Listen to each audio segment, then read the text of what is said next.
her bed was fucking covered in my blood. It was like, dude, goddamn everywhere.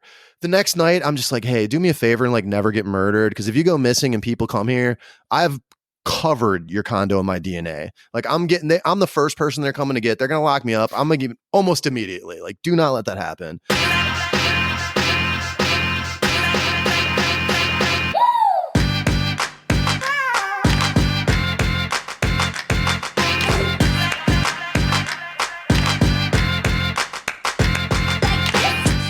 Hey guys, welcome back to another episode of Menage-A-Pod, the hysterical comedy podcast about sex, dating, and relationships.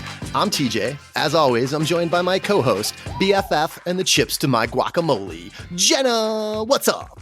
Oh, hello. I love that I'm the chips to your... Wait, why can't I be guacamole? Because that's what people I think like better. Well, just because the chips to my guacamole sounds better than the guacamole to my chips. It was purely just like vocal, how I thought it was going to sound coming out of my mouth. Okay, I understand. But I feel like I don't know what the better option is in that scenario. Would I rather be a chip, which is the vehicle basically to just get the guacamole into your mouth because the guacamole is the prize? I don't know. This is the way my brain thinks about chip things. is the ultimate vehicle, though. Without the, does anyone just eat straight guacamole? Like, no, that's what I'm saying. So do I want to be the chip or do I want to be the guacamole? You're the vehicle that lets people eat up me. So it's perfect. Okay. That sounds apropos. What's been up with you? Anything exciting going on since we last talked? I mean, I'm not going to lie. I'm a little tipsy right now. I've had some wine. What is today when we're taping? Wednesday. And it is Wednesday. It's been a long week so far with work, like my day job. So I may have had a couple glasses of wine prior to this. So you might get like old school Jenna, but I'm going to try to pull it together because I'm Bring it. And this is what I do. I went out for a little bit beforehand as well, and I had 3 Tito's and lemonades. So that's where I'm at. Look, 3. Ooh, so we're probably like on the same level. Oh, girl, try as you might. You're never going to get on this level. I mean, really? You're right. Just saying. Fuck you. Yeah. Anyways, what's going on with you besides your Tito's and soda? Man, lots Tito's and lemonade. I'm not give me Tito's and soda, 4 limes, close it. I love that you make that sound feminine, but you're drinking Tito's and lemonade. Which Tito's, but hey. Is what I got drunk off of in college. I'm just gonna I will not be called out. I refuse to deal with that. Okay. I mean, I know we just recorded, so recording Wednesday, as Jenna said, but we just recorded on Sunday, and we've actually been talking a lot this week. So even though we have been keeping in touch, there is a lot that's been happening. First of all, so random. I know. Yeah, right. I know that a lot of people know that I am like all about social media and I'm all over Instagram and I use it basically as like a modified dating app. I've definitely dated a lot off Instagram. And Instagram has struck again. This time though, it's not dating. You remember how I told you a couple weeks ago that Over Here in Chicago shared one of my memes and it got a little viral and I got a lot of DM slides? Yeah. One of them is just an aspiring comedian who like very aspiring. She went through like the class at Lincoln Lodge, but she hasn't performed yet. And she just reached out and not in a romantic way, not in like a creepy DM slide way. She was just like, hey, I love your content. You're super funny. Like I like your dating memes. Your podcast sounds great. Like whatever. And maybe because she just appealed to my ego or maybe because she's awesome because she is. We started like becoming friends and I literally like talk to this woman every day. We basically just have these conversations where it's just like word dump life story stuff where it's like, I'll come back to the thread and she's sent like 10 messages and then I shoot my 10 off and come back to the thread. And we joke about how random it is. But honestly, man, I fucking love Instagram. It strikes again, connecting people time and time again. Okay. But did you get my text the other day where I sent you my DM slide, which was like appropriate after our last episode? Did you get that? I did get it, but I forget what it said.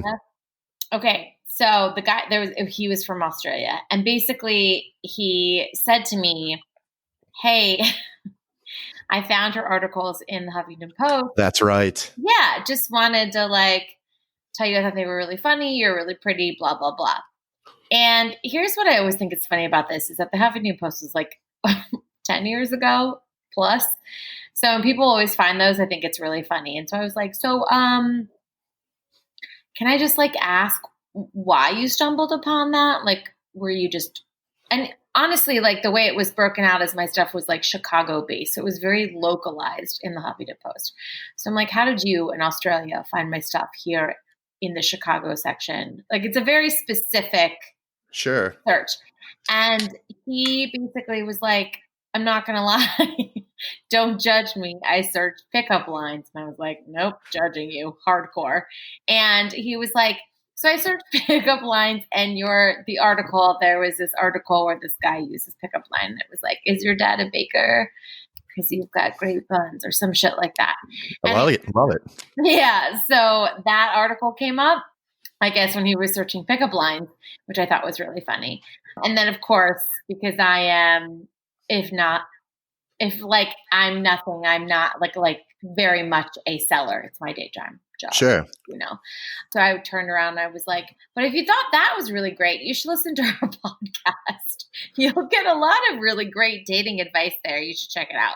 Yeah, that's what we do. Just dishing out the hits. If you want to know how two absolute disasters think you should live your life a little bit better, listen to Menage-A-Pod, because here we are, fuckers. But this is the difference. So like while women are DMing you and you're fucking sleeping with them, I'm getting DMs and I'm like, you should listen to our podcast. I have all the really good advice for you. I don't know what you're talking about. I've never slept with anyone from my DMs ever. Okay. And I will take that to the grave. Okay.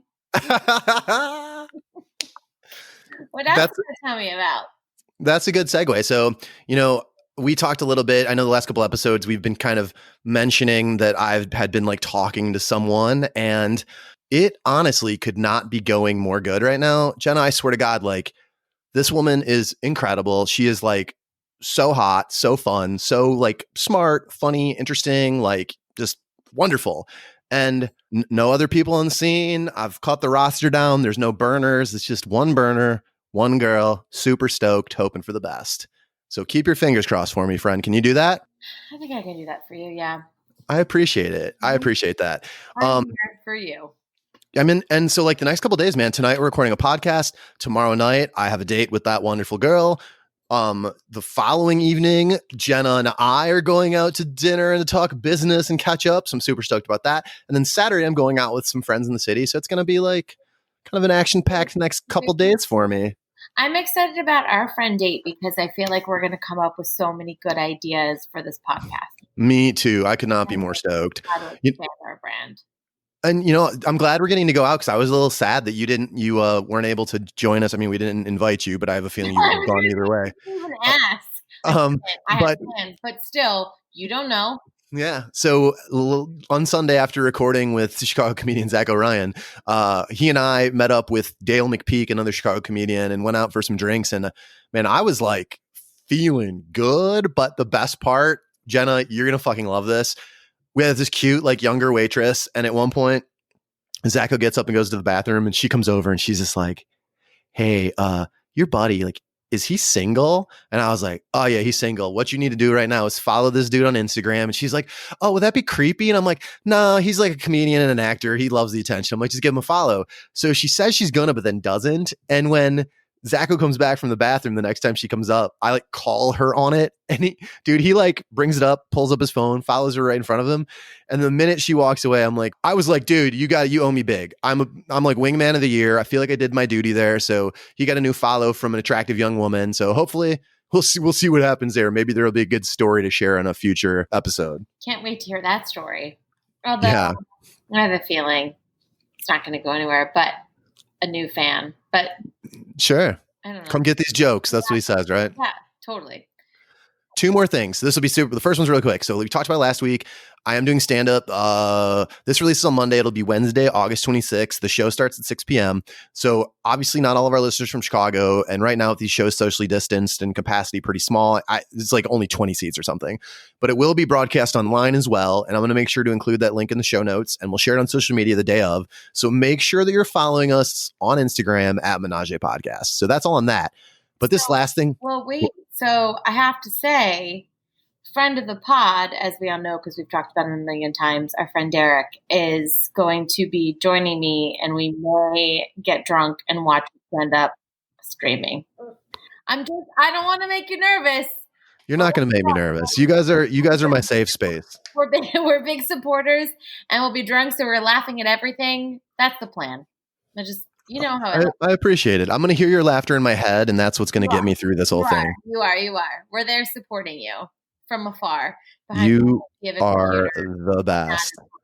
Well, preemptively, thank you to you, and thank you to friend of the pod, Derek, buddy. You know we love you. We're here for you.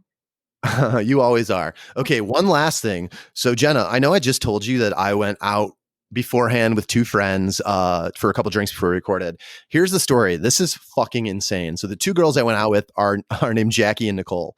Jackie they both live by me. I've known Jackie sort of peripherally for a long time. Like I knew who she was, but we like never were friends or met or whatever, but we were connected on social media. This Nicole girl, start friends with her. She's hot. I slide into her DMs. We flirt on and off for a couple months. This is like May, June, around that time. And then finally make plans to meet, go out with her. She's cool, but I'm not into it. I don't think she's into it. Her friend was seeing a guy. That guy starts dating the other friend. But flash forward now 2 months. This is the first time I've seen these girls since like my birthday. And they start telling me, this dude, oh my God, Jenna, this is like going to blow your mind. As if you don't already know that men are just abject garbage, present company excluded, of course. I don't want to know. No, you want to know. They're garbage. I don't need any more like fuel to the fire. Well, they dated for like 2 months. Things had been going ostensibly pretty good. Like seemed to be affectionate, spending a lot of time together. There were some red flags that she mentioned, but like nothing that was like so crazy that she couldn't overlook. And like she said, she's like, there were signs, but we just had so much fun together, and I was so caught up in the fun that I overlooked a lot of the signs.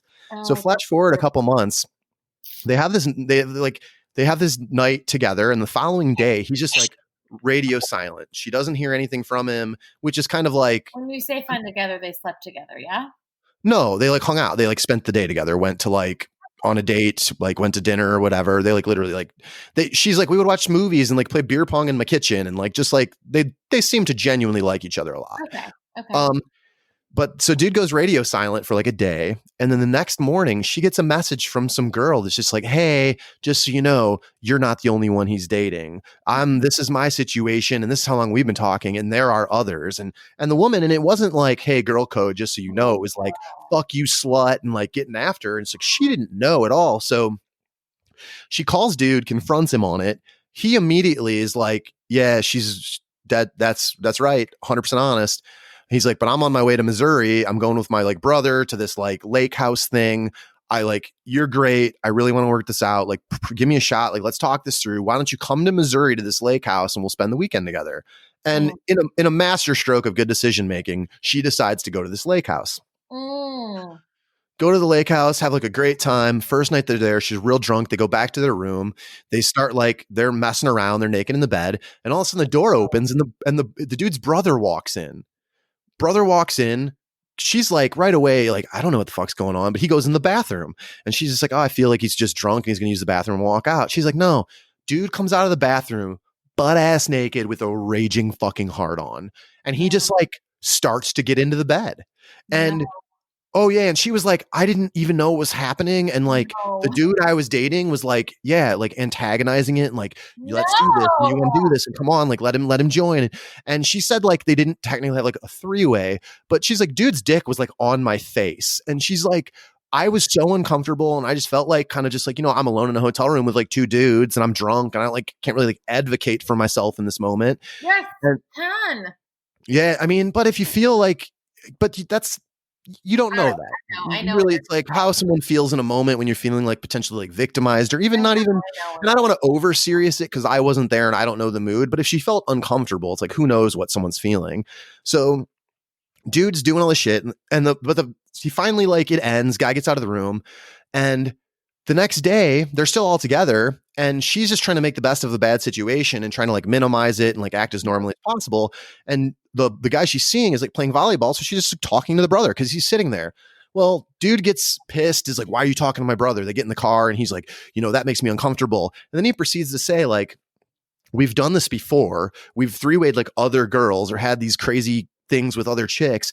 And this was the first time I'd seen him with a girl that I liked where I got like mad. And he's like, and that made me realize that this with you is real and I have real feelings for you. And again, in a masterstroke of terrible decision making, I she don't gives even this, want to hear the rest of this. No. she gives this dude another chance. No, I'm so done. Oh yeah. So, but now at this point, so then you can continue it, please. What's that? I lose my train of thought. So can you what? Problem. Okay, give her a point. Sure. Yeah, here's my problem with this up until this point is that one, we have to normalize the fact that it's okay for women to say no in a situation that we're uncomfortable with. Sure. Women tend to just sort of go with the flow because we don't want to rock the boat. We don't want to make things weird. We might like a guy a little bit and we're like, oh, this is weird. Maybe we'll go with it, but we're uncomfortable. Women, I cannot stress this enough. If this were a dude, he would say no and put his foot down. We need to start saying no to things that make us uncomfortable. And I know. But can we agree that if you're alone in a hotel room with two larger men and you're drunk and there's no one else around, I'm uncomfortable about it 100%. But if I would like for her to have said, ooh, I don't like this and see what happens, right? Like voice it. And then if I completely understand, but I feel like you have to voice it first, right? And then because at this point they're thinking they have consent. By the way, you don't have consent, men, because nobody asked if that was okay.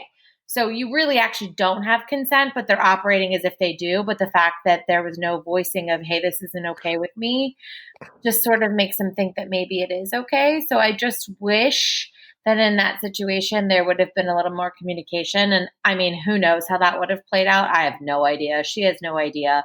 Sure. I totally get that. But I feel like as women, we need to just normalize like the fact that we need to stand up a little bit more for ourselves, or at least try, right? And like see what happens. Because who knows how that could have turned out. Yeah, but just wait. It's not even done getting weird. So I don't want to. They get back and they're like at some point, and I might be. Fuck that guy who's like, oh, I just like you. I didn't knew it when my brother creepily tried to have a threesome. What? No. Well, just wait. I would have been like, you're so fucking out of here. All right. So I before I left today, I asked her, I was like, let me rerun through these details with you so I don't fuck up the order. So I hope that I'm not doing it, but if so, she will correct me and I'll give it a little update in the next episode. Fair. But she then said like they agreed to see each other. Like they went out, they had actually a great night. He ended up like staying at her place. She said she got really drunk and she woke up at like 7:30 in the morning. She never sleeps in when she's drinking. And she wakes up, turns over, and dude's just gone. Not in her house. Like all of his things, like he had some just small belongings around the house, like some couple articles of clothing, whatever. He had taken all of that. She walked into the garage. The light was still on, which meant that he had like just left. He had used her like fridge and freezer because there was big storms around here and his power was out and he was like trying to save his stuff. He had taken all of his stuff out of her fridge and freezer. It was like all gone, literally just took her house clean. And when she called him on it, he was like kind of a dick. But keep in mind, this dude is literally talking to 5 other women, 3 or 4 other women. She's the 5th. 3 of these women had been going on for like 2 years. No. One of these women he had plans to like move in with. No. See, I already knew it, and I didn't even know the rest of the story. Just wait. Oh, still, it's what? He's bad news. I didn't even know that stuff before you started to tell the story. I was already over him 10 minutes ago. Oh, and it's even going to get better. So they keep talking, but they keep talking, but now she's like, I just don't want to walk away and like have this be on his terms. She's like, I want to get the upper hand so I can walk away with this, my head held high. Mm-hmm. So this girl, this dude is trying to like win her back and like, yeah, I'm not on Match. I'm not on these apps. I'm not doing that. And she's like, oh, because I'm not too. She had said she was off of them and she couldn't see if he was on. So she's like, I'm going to make a fake profile. So she made a profile with pictures of her best friend who lives in Texas, who's gorgeous. She was on Match for less than 5 hours with this fake profile before this dude, who was ostensibly her boyfriend, matched with this fake profile of her friend that she had made and started interacting with her. He's like, hey, I don't like these apps. Like, let's get off and get text. So she gets like a fake text number. And while we were just out, dude is like texting her, like to her normal number saying like, I want to work things out. Like, what are you up to tonight? But also texting her to her fake number. And he doesn't realize it's the same chick. All right. Is this the end of your story? It is the end of my story. Because I am so annoyed by this entire story. It's quite possibly the Chardonnay, because that happens to me. But here's my issue. I have a couple issues. One, at what point did he become her boyfriend? I might have missed that part. Well, I didn't say he was. I said he was ostensibly her boyfriend, meaning they had been dating for 2 months. They had had several conversations about potentially committing. Like, it was definitely heading that way. Okay. So here's my issue with this. First of all, she is going to listen to this too. She knows I'm telling her. No. I understand. And I'm sure she is a fantastic human being. And I am not by any means placing blame on anyone in this scenario. If this were me, that's how I'm going to say it. If this were me, I would have been out after the weird threesome and been like, you didn't get my consent. This was not okay with me. I was uncomfortable, and end of story. You fucked up big time. Because that's a big problem, right? Because you can't really go up from there. I don't know how you go up from there. I mean, it could happen, but you'd have to be like Prince Charming.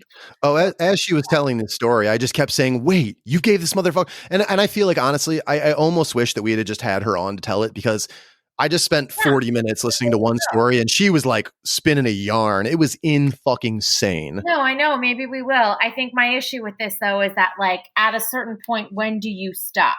Right? Like, I've been having this conversation a lot lately. I've actually had it with multiple people within the past week about self-love, right? So if you are in this position where you love yourself enough and are, confident in who you are and what you want and what you're looking for, these kinds of scenarios, you put a stop to immediately, right? Sure. After that first weird threesome shit, done. Okay. But then it continued to happen. And then there was like the trying to trap him. At that point, that's where you lose. Well, you lost me at the threesome, but you lose me more so when it comes to like continuing this conversation with him and then trying to trap him. Because at that point, to me, it's like, who gives a fuck? Like, this guy's a piece of shit. Obviously, he's creepy. He has this weird, like, ulterior motive in everything. Oh, and he's like underemployed, poor credit, owns nothing. Was asking her a lot of questions about like what she made and like what he definitely is like looking for. I think he's like taking advantage of women. Seems to be his MO. Clearly, like, he's not a stand-up human being, and I knew that before you even mentioned any of those things. I guess my point is that, like, when you get to the point where you think you need to play these games with someone, you already know this guy's a piece of shit. And the only reason that you're then playing those games with this person is to maybe the intention is to try to make yourself feel better by catching them in the act. But the reality is I would venture to think that those who love themselves enough would say, I'm not even stooping to this piece of shit's level. I'm done. Like, I don't owe him a reason. I don't need to explain it to him. He knows what he did. I'm done. And then you don't have to like play the bullshit game where you like fake dating accounts. That's so much effort and so much time. And like, who gives a fuck? He's a piece of shit anyway. That's why you're doing it. Why bother? I think she genuinely seemed to be enjoying it. Like, we were laughing our asses off. Oh, okay. I mean, maybe. I feel like it feels like so much effort unnecessarily, Yeah, I think to a lot of people, like me personally, I could do that with very little effort. I don't see it as a lot of effort at all. So it really just depends on your perspective on that, I guess. Totally. And I've done this. This is why I say this, is that like at a certain point you sort of I would think that you get to a point with someone who is just bad news and you just got to cut your losses. And it's like, yeah, it might be entertaining in the moment, but like, is it going to make you feel good long term? Like, what do you really gain out of it? I don't know. And I'm only speaking from my experience, is that every time I do that, I feel like in the short term, I feel vindicated and I feel great. But in the long term, I still feel a little empty. So I'm not sure what the payoff is there. And that's just me, obviously. Oh, she's cute. Oh, yeah, she's gorgeous. All right, guys, I think now would be a great time to talk about our wonderful sponsors today. Is it us? It's us. Guys, as you've heard, and the merch is selling hot, but we really need you. We need you. We want you. We'd love for you to visit teespring.com/stores/Menage-A-Podcast. Pick up a piece of our official merch, get a t-shirt, get a hoodie, stickers, Menage-A-Pod coffee mug. Hey, heads up, G, guess what I'm putting on the store today? Menage-A-Pod face mask. What? That's a thing? I think we should also do dog stuff. Who wants a face mask with our Menage-A-Pod logo on? I think everybody does. So I feel like the face mask should have our faces on it. It should have our faces on it, but it does not. It's just going to have the logo. No one wants to see your face, Jenna. Guys, remember to go to teespring.com/stores/Menage-A-Podcast and pick up a piece of official merch. It is the best way to support the podcast. Anything else, G? No. But I feel like we've had a lot of like really great supporters lately. So thank you guys for all posting your Instagram stories with your merch. Like, cannot thank you enough. Love it. Awesome. All right, G, I think now would be a good time to introduce the guest. What do you think? Yeah, I love that you call me G. Well, I mean, it's the first letter of your name, and you know I'm straight hood, so that's how I keep it.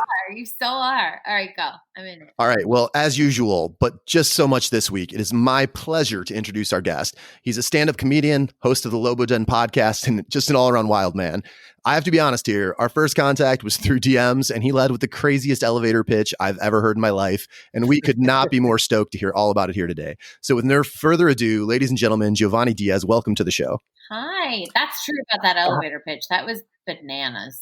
My name is Jhovany. I'm 36. I'm single, and I've been single, I think, most of my life. Okay.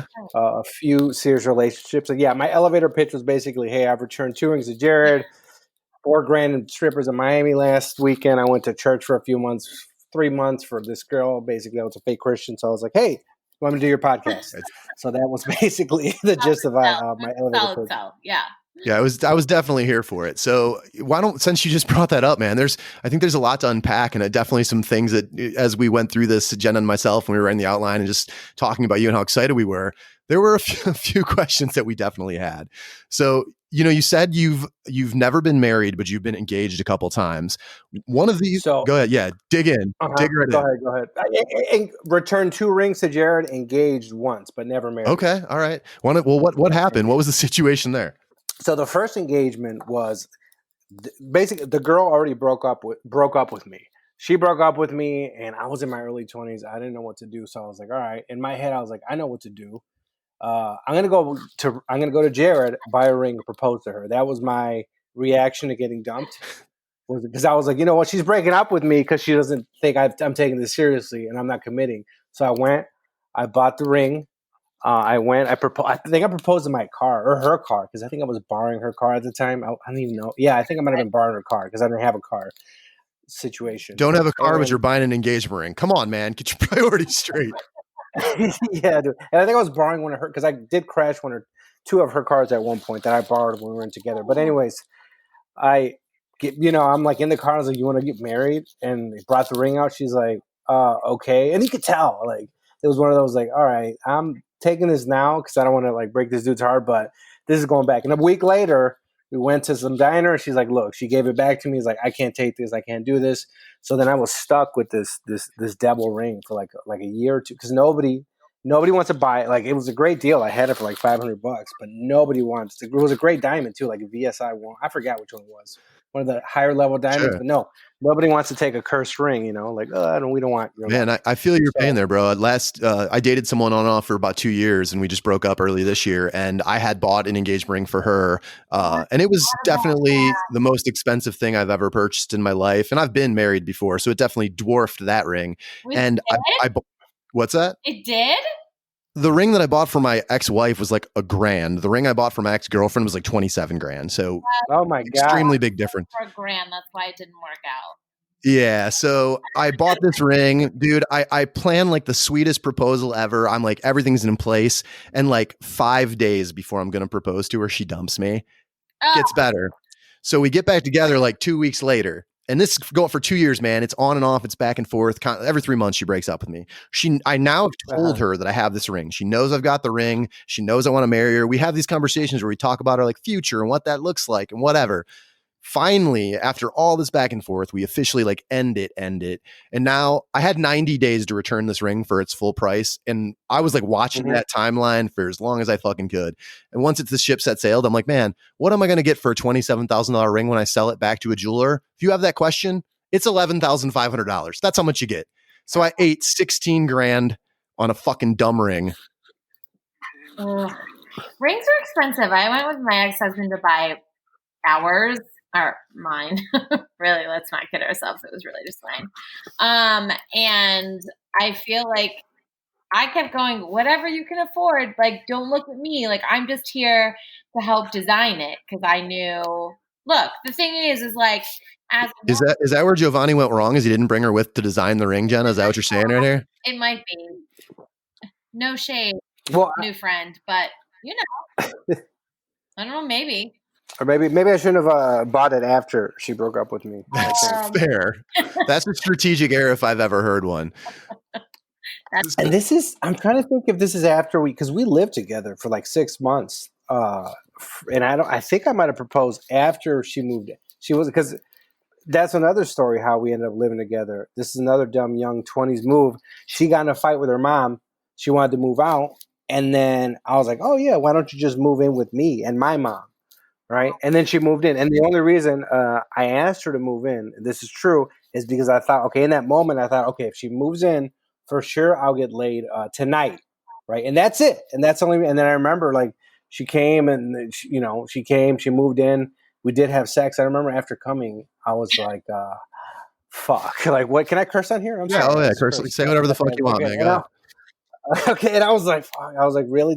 And I was just sitting there. I was like, wow, did I just do this? And then, oh, damn. So then 6 months. So I think I even proposed after this time. Like, I never figure out at this point. And I don't want to reach out to her. She's married with 2 kids, but it's like, hey, remember, more for bits and for podcasts. But yeah, we did live together. And I think the proposal was after she already kind of moved out at one point. So it was all bad. It was like down. I was trying to save a sinking ship. Sure, of course. With a ring from Jared. That should be their next their next commercial pitch is just like you buying the ring and being like, oh, you should have bought it sooner, or maybe not after they were broken up. And that's like the whole commercial is just like correcting those errors.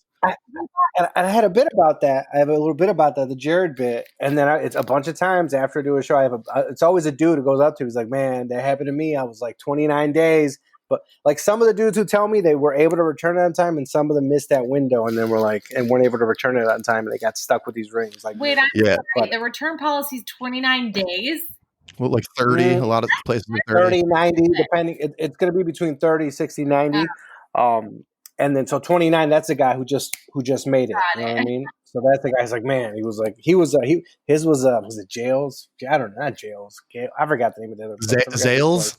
Zales. He was Zales. He's like, look, he went up to me after in Beloit, the show in Beloit. He's like, dude, I was able to return it just in time. So, yeah, it's happened to obviously more than a lot of us. Bro, I was so salty because this is literally my ex-girlfriend. She at one point was like, look, you've already been married, so this isn't like a big deal to you. She's like, but if we ever get to a point where you're going to propose, and this was before I bought the ring, she's like, I'm going to tell you right now, it's going to be at least 2 carats and you're going to spend at least $20,000 or I'm not going to say yes.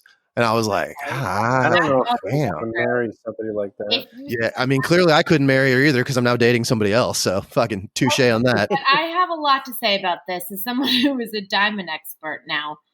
$20,000 for 2 carats, you're being robbed. She doesn't know shit about diamonds. Like if you go to like my guy, I got a guy. I always got a guy. His name's Chuck, and he's fantastic here in Chicago. Local guy, like 3rd generation who owned this jewelry store. And like you just give him a budget, and like we gave him a budget, which was definitely under 20 grand, and my ring was sick. And he even upgraded us because he was like, here's the thing, like as I was starting to design it, I thought, wouldn't it be prettier if these diamonds were bigger? And I looked at him and I was like, yes, thank you. So I think you just have to know people.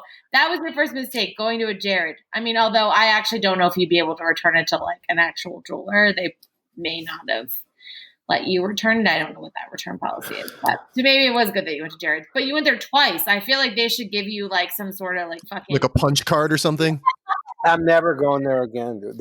I'm never going there. That second time I just felt so. So the second time, the girl, it wasn't an engagement ring. We started dating. It was a girl that we shouldn't have started It wasn't an dating. engagement ring. It was just a diamond encrusted cock ring, and that's why you got it from It Jared. was it was a dumb. This is what happened, right? Her birthday was coming up, and there was a girl that I probably should have never dated.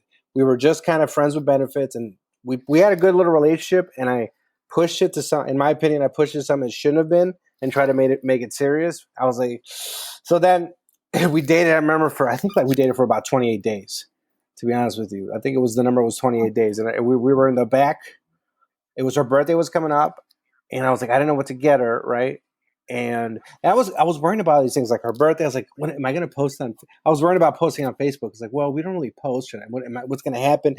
Whatever. But it ended up nothing happening because she dumped me before her birthday and went to Vegas with her girls. But the few days before she dumped me, she invited me to go to have breakfast. We're going to go eat to Cluckers, right? This chicken place called Cluckers. And I'm like, all right. And it's true, yeah. I got dumped at Cluckers. That's true. So I'm like, That all should be right, the let's name go. of your next special, bro.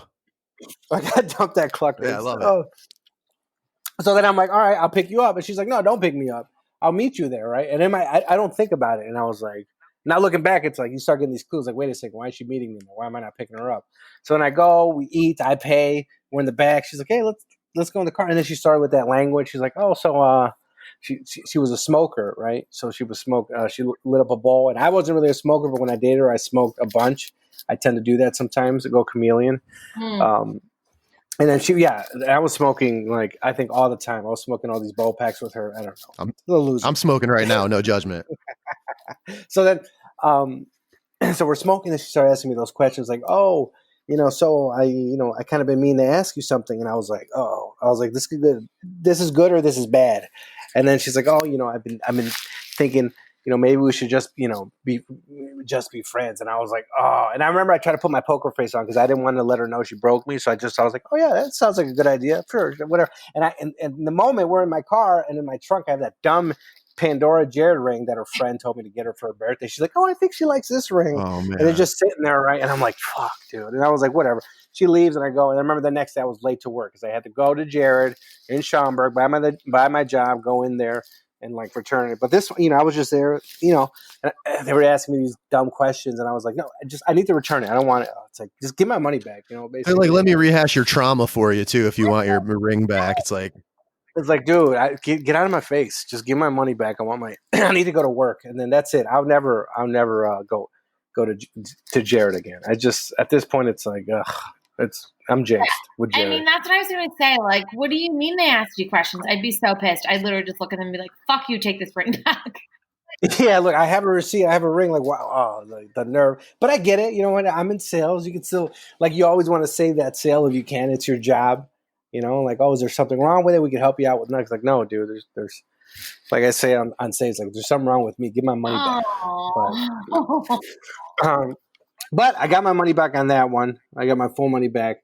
And then, well, that's like, oh, go ahead, Jenna. TJ, the ring that you bought, did you get any money back? Like, what do you do with that? I mean, I literally sold it back to the jeweler, and they obviously melt down the gold and buy the stone, and they'll reuse the stone. Like I said, I got, I think, like 11,500 back for a ring I paid, and I bought it in, was it May of 2019, and I returned it like in the last 2 months. Yeah. So I ate that many thousands of dollars for like 10 months of ring ownership.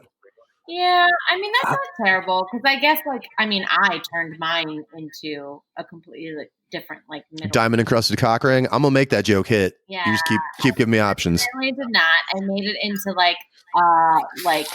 middle finger ring that is very, very cool, but I had to pay for it, so it's I used the stones, but then I had to pay for the people to actually work.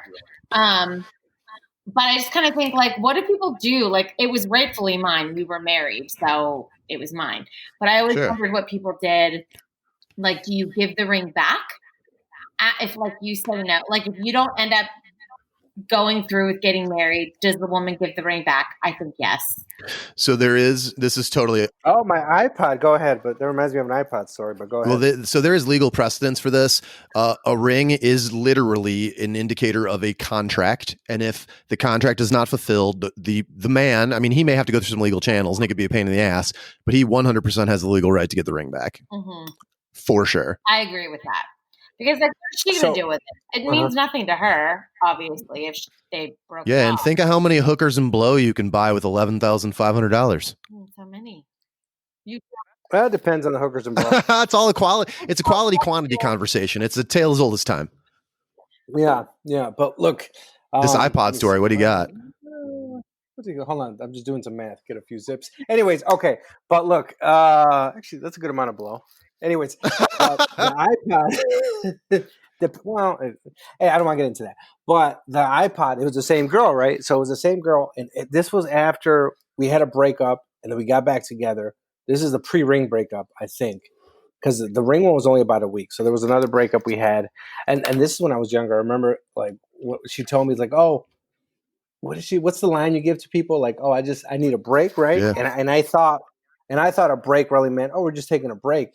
But then I found out she was talking to other dudes. I was like, I thought this was a break. I was like, oh, okay. So this is what a break means, right? It's not. But I was learning. I was young. I was learning this stuff. So we got back together, and she's like, buy me an iPod. Buy me an iPod. And I was like, okay, I did it. I was like, you know what? All right, I'll do it. I'll buy an iPod. But this is my iPod. This is your iPod as long as we're together. If we break up, it's my iPod. I know iPod prenup there. The iPod prenup, exactly. So then, and it was a pink iPod. I bought it for her a few months later, or whenever we break pink up. iPod. It was for her. She wanted the pink iPod. She's like, it's mine if we break up. Like, what are you gonna do with the pink iPod? Well, this is what happened. We break up, right? And I'm like, I give her a call. I was like, hey, so where you at? What do you mean? I'm at home. I was like, well, I'm gonna come through and pick up the iPod. She's like, are you serious? I was like, yes. So I went, picked up my iPod, had a pink iPod. I went to Lake Forest College. I walked around. I was a guy with a pink iPod on the college campus. But then I had a warranty on the iPod. iPod breaks. I take it to Best Buy, and they're going to replace it for me. And they're going to replace it with a better iPod with more, I don't know. It was an iPod mini with more memory. I was like, cool. And I was like, and they go back, okay, we got some good news and bad news. The only one we have left is the one, the higher gig one. But the only one left in stock is pink. We don't have any other colors. I was like, are you kidding me? I was like, whatever, dude. So I was stuck with a pink iPod for a few years, but I didn't care. It was like, it was a little story. So you could ask me. You're right. Mark, yeah. It was the pink, I don't know, the pink scarlet letter. Well, so in the message that we talked about with the craziest elevator pitch ever, you said, and I think the direct quote was, I used to pay for sex, ... a lot, probably over 60 prostitutes at one point. Oh yeah, I forgot about that. How in the fuck did that happen? Like, give me, and maybe lead that into the Miami story, because it all sounds pretty incredible.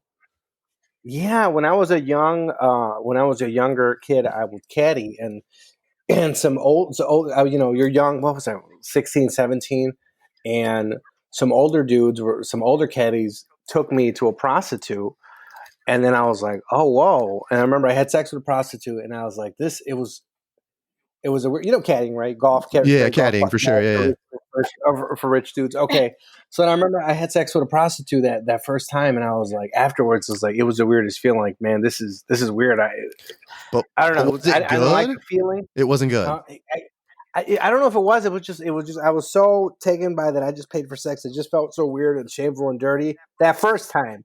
But then after that, it was just like game on. So then I got in contact with a dude. I was like, all right, dude, where are they at? And then I remember that summer, I was just making money, getting prostitutes, caddying, because I didn't have like another, sure, a lot of expenses, and it's cash only. So I remember like that year, I probably had sex with like 20 prostitutes, and I was like, what am I doing? I get off my loop and I'd go and I have sex with, and I was like, okay, so I stopped. So I stopped for 8 years, but then I'd go visit a buddy in Miami, and every time I'd go to the strip club, I'd get drunk and end up having sex with one of the strippers in the back. And then I would always, my goal was like, all right, I'm not going to go. So I'd be like, I'm not going, I'm having one drink. And I always end up like there, I have a few more drinks. I'd be in the back with a stripper. And this last time I went, we weren't even supposed to go. And it, like a rule was like, dude, we can't go to the strip club anymore. I can't go in there. I can't control myself. So then I went to help him out. He's a vegan, right? And he had a big vegan. They have a I love vegan that burger. part of this story right now. Let me just say Shout that. out to Vegan Junkie, the best vegan. I'm not vegan, but best vegan burgers and probably in the U.S. They're delicious. What's it Check called? them out. But we went Vegan Junkie. Okay. Vegan Junkie. They're in South Florida. So then I went to help him out for this vegan festival. I help him out for a few days, and then the last day I was like, let's go out. We never go out. And at that point, I was kind of under control. I was like one to two drink max if I were going out. So the last year I was pretty good. So we go out to this bar I used to work at, and the bartender pours our drinks, and then I see her. She's loading the drinks. I was like, oh, this guy used to work here. I'm going to hook him up. And as she's loading, I'm trying to stop her, and it was too late. And I was like, and I don't want to be like, oh, can you re-pour my free drink? But I was like, forget. Yeah, I was like, you know what? Whatever. So then I drank, and I was like, oh, this isn't bad. And then I had the drink, and it started hitting me, and I was like, you know what? Let me get another one. And then we went to another bar, but that bar started. We went to a different bar. Nothing was going on. Went to another one. Nothing.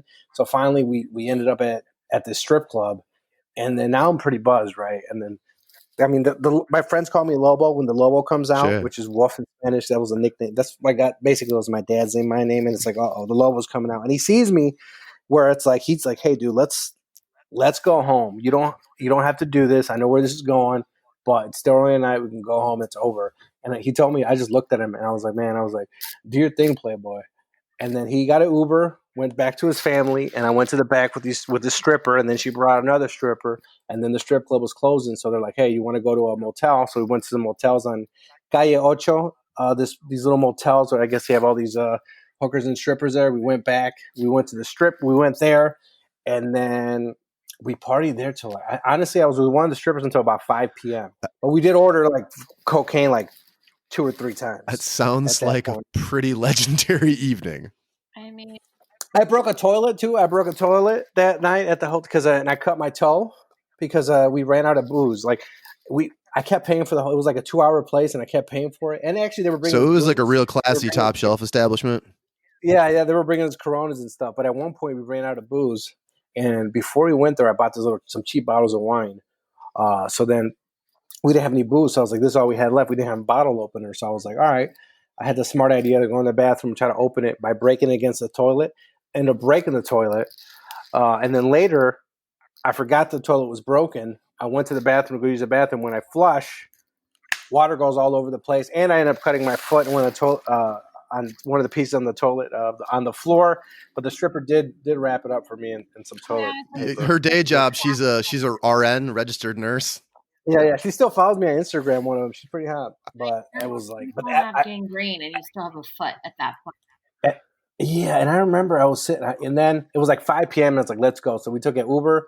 Then I get an Uber to my buddy's house, and they think they don't know what happened to me. They haven't seen me. They think the Lobo's been put out to pasture. Yeah, exactly, right? So then I walk in, it's him, his wife, his kid, his mother-in-law's in town, and they just look, and my jaw is just moving uncontrollably, all the coke I was doing. And then I just look at him, he's like, you want some food? I was like, nah. I was like, I'm going to take a nap. I sleep for about 40 minutes, I get up, I shower. He drives me I get my stuff ready, he drives me to the airport, and I'm just sitting like by the terminal, right, looking at my phone and looking at my bank account. Everything is negative. Everything. They're all negative. I'm like, no. Dude, was it worth it? I mean, at the end of the day, it did change my life around. That was my rock. This is what I say. At least that was kind of my rock bottom, but at least on my rock bottom, I was getting my dick sucked. You know what I mean? I didn't fuck at that point. I did too much coke and my dick stopped working. It's like watching Boogie Nights, man. Yeah. And then I was like, but I did after that next weekend, I had to go back. I called my old caddy master. I was like, hey, you need caddies? And I started caddying on weekends. I remember that Friday, I took a half day of my regular job, went to go caddy a tournament. It was that weekend when it was super hot. And I'm just sitting there like on the golf course with these 2 bags, heavy bags, dripping sweat. And I was like, Jhovany, was it worth it? Because now, and I would do this every year, I'd come back and I'd have to like pay like for 3 months finance my debauchery. But no, I had to caddy every weekend. But I got my shit together after that because I was like, I was done. Then I stopped. Oh, when I came back, I did no women. I did no booze for the rest of the year, basically. I did no drugs for 90 days and no women, sort of. I think I did no women for 30 years. Was that just because you had to wait that long till your account wasn't in the negative anymore? No. Oh, but no, you know what's funny about that? Like, I remember I would look. It took about 2 weeks for my regular checking account after like I'd get paid every Friday, and I would look at it on Friday. So the first few Fridays, it would just I look at my account and it would just get less negative. As I would get You were paid. just eating I didn't ramen go into the noodles positive. left and Yeah, right. yeah. Oh, yeah. So I have an expense thing, and I look at how much I eat. I I spent no more than like my budget went from like let's say $300 a month on food going out, $23 max. Like I turned it. I would call myself. My friends are Honduran. I call myself a stray Honduran dog or something like Oh that my because it's like, God. look, I'll eat whatever I can get. If you go to Honduras, the stray dogs get whatever food they can when you go over there and I go visit. But yeah, I was like, I'm eating whatever my mom makes or whatever, or I'm fasting. Oh, there's no food. Okay, it looks like I'm eating tomorrow. Like I was super strict on myself, but I do that, man. Like I live a very controlled life. I don't like to spend on myself or splurge because I think in the back of my head, like I know that I do this every once in a while. I do this stuff. Like some stuff happens like this, and I go off the rails.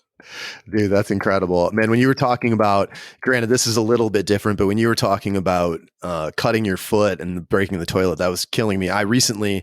This was not cocaine involved, but I was at this woman's house that I've been seeing, and we like start messing around in her living room, and we're clearly like moving towards we're about to have sex, and she's like, should we go upstairs? And now I'm a little bit drunk, I'm a little bit high.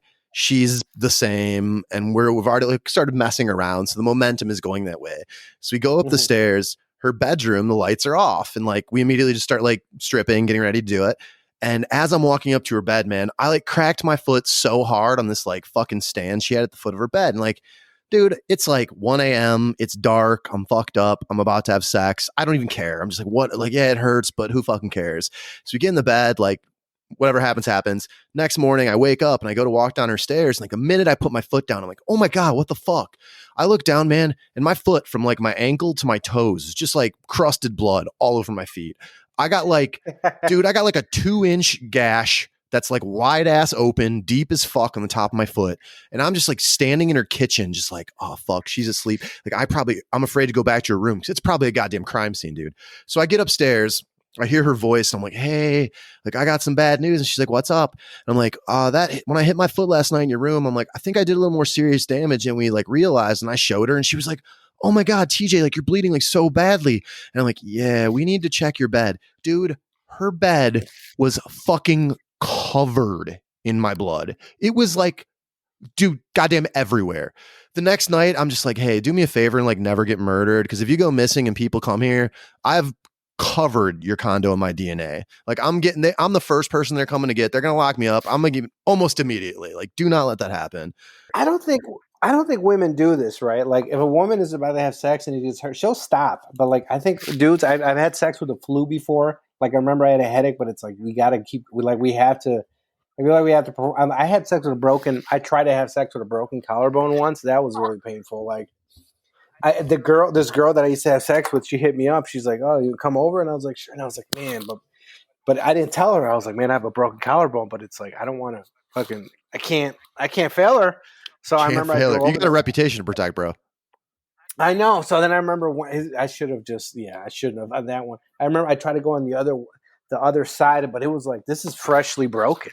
That's one of that collarbone was one of the worst breaks I've ever had. And yeah, I don't remember how it went, but it didn't work out. But I feel women will be like, I'm not going to do this. But that's hysterical. All right. Well, before we jump into anything else, we have a couple listener questions and people wrote in. This was like 4 things Jenna found. We may not get to all 4 of them because we're definitely like getting a little bit longer on time, but we wanted to hear your take on this. I've listened to a couple episodes of your podcast and just kind of hearing your takes on the crazy stories and the things that your guests say, and just like hearing the way you sort of through your perspective was kind of amusing. And Jenna had this great idea to, instead of doing these before you got on, to do them after you got on and just kind of see what you thought. So we're going to jump in. One of the first ones, we had a female listener write in and she said, I think my partner may be cheating on me. What should I do? Now that's a pretty vague question, but if you were going to give some advice to that, Jhovany, what would you say? The first thing is I feel like if you think you're getting cheated on, you might be, I'm not going to say you probably are, but there might be something there, obviously. The odds are good. And the odds are good. Let's say the odds are good. The first thing is there a change of routine, right? Okay, there's a routine, and all of a sudden it's different. Something's changed. The change in sex drive, you know what I mean? Like, we're not having sex. Well, he might be getting it somewhere else. But the routine is a big one. And I've noticed this sometimes people or friends, they won't ask certain questions of the partners because they're afraid of the answer. So sometimes you gotta cut that out. But I'd say if there's a change, I've heard this advice given to people who are about to get married. It was like, look, don't ever change a routine. When I went to my friend to get married, their father-in-law told them, don't change your routine because then she's going to know you're up to something when you change it. Yeah. So if you're out there doing something shady, make sure you stick to everything. Keep it normal, regular day-to-day business. Don't give her anything to be suspicious about. And I know, like, I was that person. So when I tried to work things out with my ex at one point, everything that she would do or think, I would think like a cheater. So I was like, is she talking to the dude? You'd go to all these extras because I would be that person, and then you think like, okay, is she doing this? And she's not. She's at home watching Family Feud, but I'm thinking she's doing, because I would be extra, extra sneaky. You know what I mean? Like, you think like a cheater, and I also want to eat you up. Yeah, I mean, and to that point, man, if you think your partner may be cheating on you, ask yourself, like, are you doing anything shady? Like, are you like texting like an ex? Are you like flirting with someone at work? Because I think that like when people are suspicious of it, it's either happening or you are doing something, and that's why you're getting suspicious. Yeah, or you have like something's happening, or you have cheater brain. Cheater brain for sure. That shit gets him every time. Like, and if the girl's not a cheater, then yeah, kind of look what's going on. Is he changing his routine? Is he? I'm trying to think, because I know a bunch of like cheaters. Don't we all? Yeah, this girl Jenna right here, she's a horrible cheater. She cheats on every man she's ever been with, right, G? Here's my take on this, though, is that I feel like you're right. If you think that your partner's cheating, they probably are. Although I will say this, my ex-husband had major trust issues. So sometimes you have to look inside of yourself and think like, is this stuff that's really happening, or is this my shit that I'm like projecting onto somebody else? Right. So I think the reality, though, of that is that that's probably, I think that's probably not the case. I'd say 80% of the time. Right. And the other, what would that be? Math, wine. I don't know. The majority. Did you say 80-20? Yeah.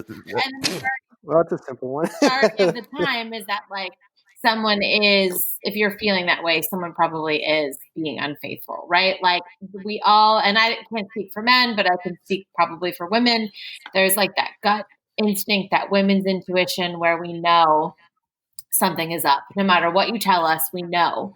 And I think it's really important to trust your gut in situations like that, because I'd say we're probably. And most of the times where I get a feeling where something's kind of been going on, or even if it's not cheating, even if it's like I'm talking to somebody or an ex and all of a sudden they're pulling, and I have a feeling, I feel like there's somebody, it's been true. So my bad feelings have usually been true on that. Sure. So there's something there. If you're feeling it, I feel there's something there. So I have a question on this, because there's another podcast of friends of ours where they were talking about what constitutes cheating, and like, do you think flirting with someone constitutes as cheating, or do you think it's only like physical hooking up that constitutes as cheating? If I feel like if you're in conversation with somebody and you're acting a little flirty, whatever, but if there's like, I don't know, now if we get to text messaging and communication like that, if you're a woman, I'm going to do a double standard here, right? Because guys, I don't want to do the double standard, but I feel like if a guy cheats, then like he's cheating. Like, I don't know. I don't want to go into this emotional cheating thing, but I feel like if you're with your girl and then she's giving a lot of attention to another guy, like on the phone with him, texting or something, and she's getting something from that guy that she's not getting from you, to me, that's a form of cheating. You know what I mean? Well, like, it is. And you know why it is? It's because she's not getting it from whoever she's with. So if she feels the need, or he feels the need to go elsewhere, and that's my thing. Like, I feel like flirting is a fine line, right? Like, you could flirt and not take it any further, perhaps. I flirt with everybody, so it's good to hear that. That's why, quite honestly. So it's always an issue with people I date, is that it's just my personality to be a little flirty. But I don't really mean anything by it. I think intent has a lot to do with it, and also like kind of like where you want it to go after that. If you're just like flirting because that's your personality and you're friendly and all these things, fine. Like I'll never forget the one. God, I was so pissed. The one bullshit dinner, it was like a holiday dinner that my ex-husband and I went to for his company, all men, because they're like all investment bankers. And like we went and sat down. It was like me, a table full of men. There were maybe like two other wives there. And I'm like very friendly. I'm also Italian. I talk a lot with my hands. And like I always like reach out and like will make some sort of physical contact, whether like you're my mother or you're a boyfriend. It doesn't matter. That's just how I talk. Yeah, and yep. Latinos do that Totally. too. And so here I am with this table full of people and I'm talking and I'm animated. There's wine, like we're all drunk and having a really great time. And I'm laughing and I like touched like one of his coworkers. And according to my ex-husband, now this could be a bunch of bullshit. We don't know because we don't believe anything he's ever said. But because he's also was hypersensitive about being unfaithful. He said to me the next day, he was like, I need you to know how uncomfortable my coworkers were by how you were interacting with them. Like you were very touchy with them and they thought that you were flirting and I caught a lot of shit from it. I was like, what the fuck? I was clearly there with you. Like, how is this even a problem? I don't even understand how this is an issue. And I just thought that was really interesting. So either he made that up or his coworkers are really fucking sensitive. I don't know. I couldn't tell which one was which. But I guess the whole point of that is that like my intent was not obviously at my husband's dinner, like holiday dinner, to like flirt with his coworkers. Like, are you kidding? Whatever. You got too drunk and you were listening to Cardi B's wet ass pussy and you were just ready to get that booty popping and you were touching all your husband's coworkers and shit. I do, except this was like years ago. But yeah, I just think like the intent behind it probably also has a little bit to do with it, right? Anyway. Yeah, and it can go both ways because you've been there where you've been in situations where somebody's girlfriend or somebody's wife is being a little too flirty with everybody, and it's like, all right, and she's too drunk, and you're like, okay, what is going on here? And so it's but I mean, you would know, but it's I've been in situations where you're like, hey man, somebody check this dude's girl, like what's going on here? So, like he turned around and was like, I don't know how your fucking coworkers think they are, but like there's not one of them I would sleep with. I was just being friendly. Like, are you kidding? Take it down a notch. That ego needs to be shot.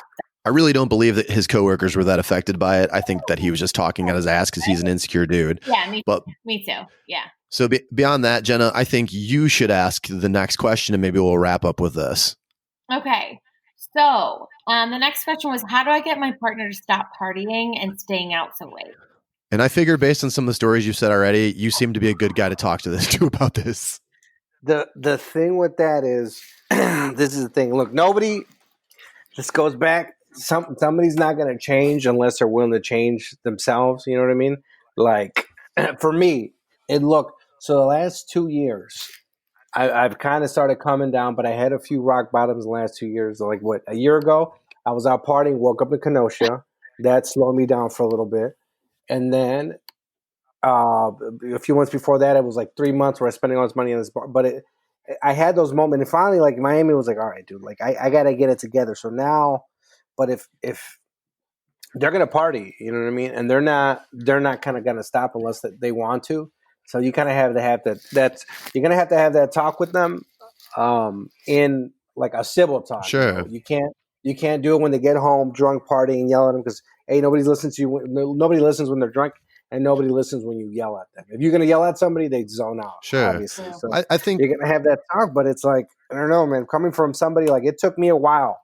I'm barely. What am I? I'm 36. I'm kind of starting to mature slightly. Like last year, you know what I mean? That was wild. Yeah, I think that it's super important, man. I'm someone who like I go out a lot for sure, but I'm not like a ridiculous partier. And I think that the relationships that I've had that have been like the most successful and the least dramatic have been when the people that I dated were kind of on the same page as me in terms of consumption. Like people who drink casually and smoke a little pot and maybe don't fuck with any other drugs and have like a sort of healthy, balanced relationship with the things they put in their body versus like the other things that they do in their life.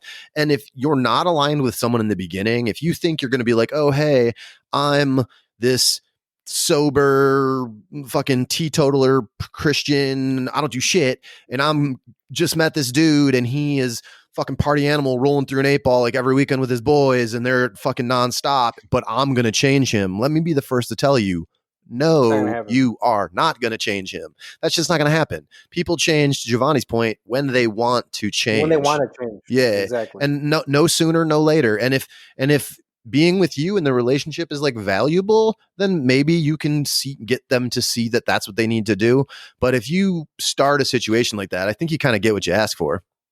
Yeah, I agree. I also think like it depends on where you are in your relationship, right? So like I never felt as if I had like my ex was like he loved to party, loved to like go out until 3 a.m., 4 a.m., 5 a.m. And I'd always say nothing good happens after midnight. So why are you out? When we were dating, I felt as if I would get upset with it, but it didn't have as much of a leg to stand on. And in retrospect, as a 30-something-year-old, I take that back, but I was too young to know better. But then we got married and he would still sometimes stay out until 5 a.m. and I'd be like, what the fuck are you doing? Bars close at like 2. If you're out until 5, 6 a.m., you're either doing something you shouldn't be, you're at a friend's house, probably doing lots of drugs, or you're with like a girl, or you've like decided to you've like cognizantly made the decision to go to a bar that is a 5 a.m. bar or whatever. So like none of those decisions are okay with me. Just fucking come home. Like, why do you feel the need to stay out that late? That's the thing. When you're in a happy relationship, why do you feel the need to stay out that late? I personally can go out with friends and like be done by 2 a.m. and be totally happy, ready to come home and go to bed. Now, are there those like weird random nights where we're out until 5? Sure. They happen very rarely. More so. That's mostly because you're old, I think. Well, that's what I'm saying. Mostly more in my 20s than in my 30s. They don't happen nearly as often, but they happen every once in a while. But the reality is like, if I'm in a good relationship and I'm happy, I want to go home to my partner, period. Like, there's nothing that can keep me out and away from my partner that is more important than me coming home to them. That sounds like unhealthy attachment. I'm putting that out there. Or you heard it here first, guys. Jenna's crazy. Don't date her. That's true. I don't know if that's true. I just think like nothing good happens after midnight. Why the fuck do you have to be out that late? Right. It doesn't. And I've been out. I'm an out after midnight person. I'm telling you, nothing good's happening out there. Wow. Yeah, I think all the trouble I've gotten into, like in my like I said, I'm not a huge partier, but I'm a fighter. Like I got no problem like throwing a punch at somebody. And the amount of whenever I've like gotten into trouble or done stupid shit, or even like when I've made bad decisions with women or just like bad decision making in general, it's the days when I'm like rolling in at like 5 a.m., 6 a.m. And I'm like, oh man, if I'd have just made the right choice and called it a night at like 1 or 2 even, I'd be fucking doing this instead of thinking about having to go to court because I punched some dude in the fucking face. Thank you. You can't see me right now, but I'm totally taking a bow because you just proved my point. No, I mean, you got to make a point every once in a while. We're 2 years into this podcast. That's like your 4th point. I'm super proud of you. So rude. You're so rude. All right. I think it's time to go to the wrap. What do you think, G? Yeah, man. I've had way too much wine to continue. All right. All right. Well, once again, thank you so much to Jhovany Diaz for spending time talking to us. Jhovany, can you remind everyone again where they can find you online, your social media handles, and tell them a little bit about your podcast? Okay, you can find me online, the Lobo Den Podcast on Instagram, the Lobo Den Podcast, Twitter, Lobo Den Podcast, website, theloboden.com. Lobo 9110 is my regular. I'm not really using that one that much. So just go to the podcast page and find me online. So the podcast I started because I would be at an open mic, and my buddy I would tell him a story which I would think would be normal, and he'd be like, "Dude, what are you talking about? That's insane. Like you shouldn't. Your dad shouldn't give you a Tech 9 when you're 10 years old to keep under your pillow." I was like, really? That's not normal. And then he was like, you got to start a podcast. He forced me and I started. So you hear me talking about me and my broken crazy ass stories, my crazy ass stories. And then I've had comedians, some crazy people. So I have a guest every week, except every once in a while I'll do a solo den, and that means like 3 people probably canceled on me, and I get frustrated, so I do one by myself. But I just basically talk shit about blue cheese, awesome, man. Ranch. Anyways, but yeah, So check out the podcast. Well, we'll make sure to include all of that in the show notes and make sure that there are direct links to all of Jhovany's social pages, and make sure you check out his podcast. I've listened to several episodes. He's an absolutely hysterical dude, and the stories cannot be topped. So make sure you do that. And guys, if you want to find out more about Menage-A-Pod, head over to our Instagram at Menage-A-Podcast, where you will find our link tree that includes links to our Facebook group, website, merch store, and more. I can't stress enough. Go to the merch store, buy our shit, make me some money. And a quick thank you to everyone who makes this show happen. Jenna, my lovely co-host, fantastic guests like Jhovany, me because I'm great, you guys because you're the best listeners ever. Until next time, share us in your IG stories and find other ways to tell a friend about Menage-A-Pod. And of course, good luck out there.